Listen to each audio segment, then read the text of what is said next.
I came across a podcast episode called How to Actually Pray. It's simple, on conversations with John and Lisa Bavera. And it's really good. It stood out. It's honest, biblical, and incredibly helpful if you've ever felt like you're praying and not really connecting with God.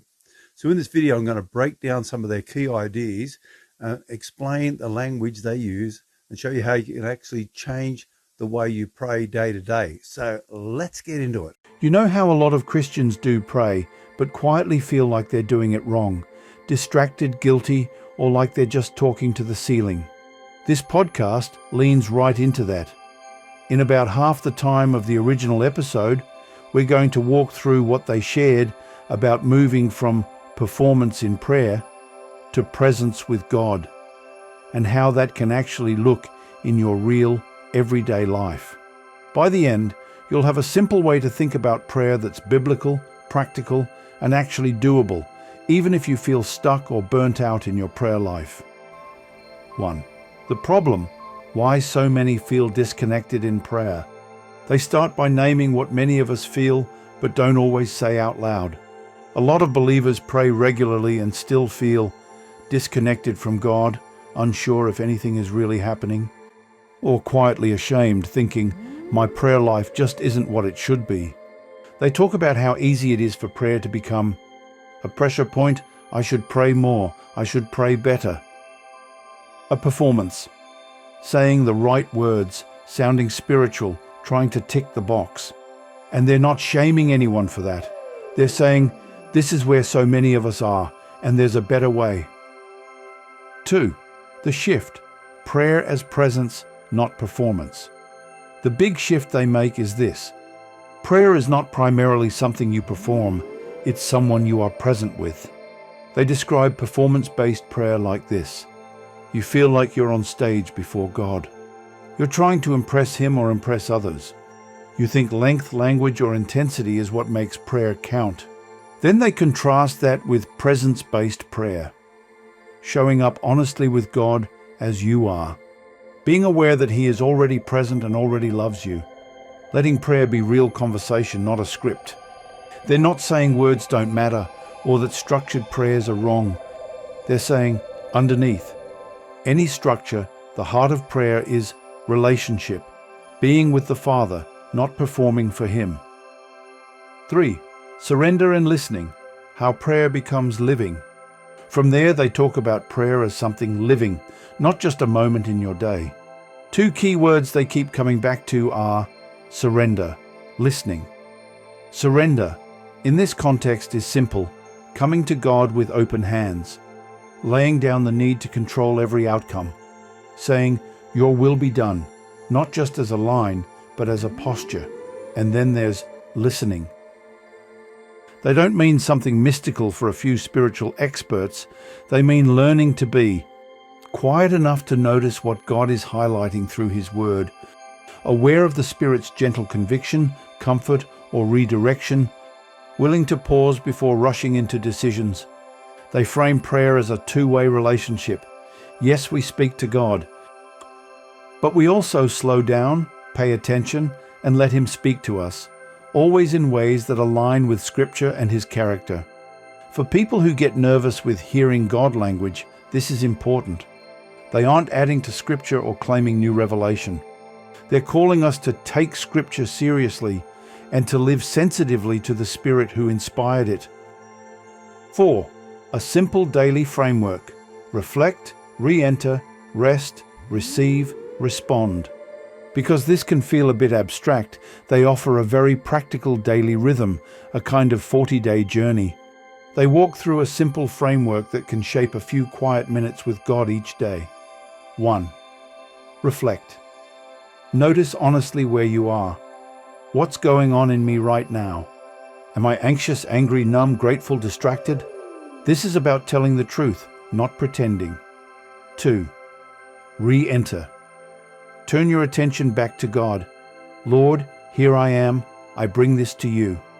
It might be a deep breath, a simple verse, or a short prayer. You're stepping back into awareness of His presence. 3. Rest. Pause in the reality that you are loved. You are not performing. You don't have to fix everything in this one moment of prayer. This is where you let your soul slow down. 4. Receive. Let God give, instead of you trying to carry everything. Receive a truth from Scripture. Receive His peace as you hand over anxiety. Receive comfort, correction, or perspective. It's a posture of open hands, not clenched fists. 5. Respond. Then you move.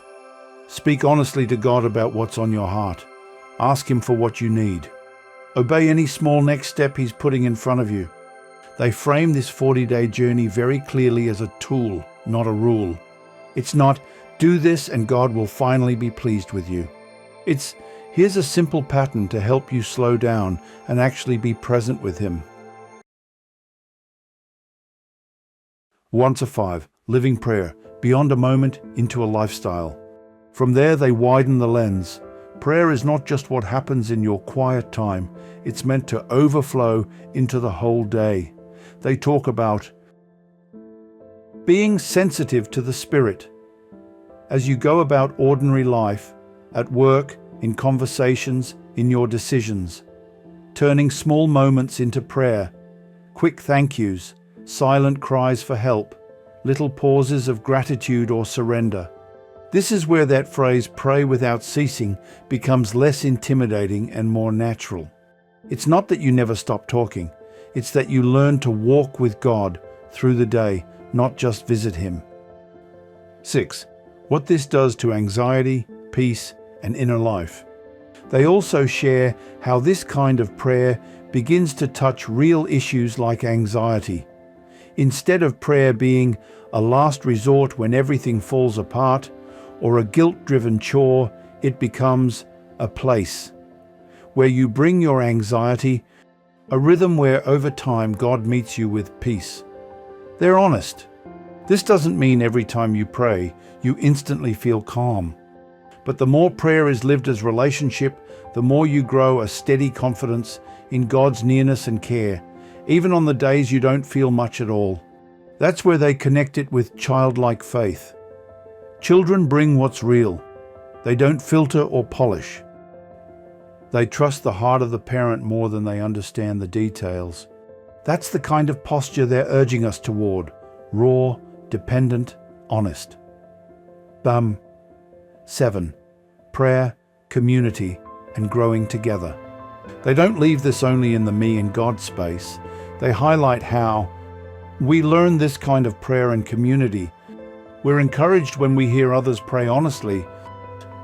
We're corrected and grounded when we're walking with other believers. Community keeps us from drifting into pure individualism, from making our own experiences the final standard, and from trying to carry everything alone. Prayer is both personal and shared. Both matter. 8. Is any of this controversial? For most Bible-believing Christians, what they're saying here is going to land as deeply biblical and very refreshing. If there's any area people might question, it's here. The strong emphasis on listening and spirit sensitivity. The use of a specific 40-day framework. But they handle those in a grounded way. They keep pointing back to relationship with God, not formulas. They treat the framework as a helpful guide, not a spiritual law. Their emphasis on listening is about being attentive to God in a way that's consistent with Scripture, not adding new doctrines. So rather than pulling us away from Scripture, their heart is to bring us into the kind of relational, honest, ongoing prayer we see in Scripture. 9. Bringing it home. So if your prayer life feels dry, rushed, or heavy with shoulds, this conversation is worth your time. They invite you to trade performance for presence, trade frantic fixing for surrender, trade a once-a-day religious moment for a lived relationship with God through the day. You don't need to copy everything they do or follow their framework perfectly, but you can let their insights nudge you back to a very simple, very powerful place, showing up honestly before God, listening as well as speaking, and walking with Him, not just talking about Him. That's the heart of what they shared, and that's the invitation on the table for you. Hey, look, if your prayer life has felt dry or duty driven, this framework can genuinely change that. Start small, maybe with just that 5 step rhythm they shared, and see if that shifts. If this helped you, share it. And if you haven't watched the full conversation with John and Lisa Bavair episode yet, do that next. It's brilliant. So thanks for watching and subscribe if you want more content like this. Thank you. This is Kev.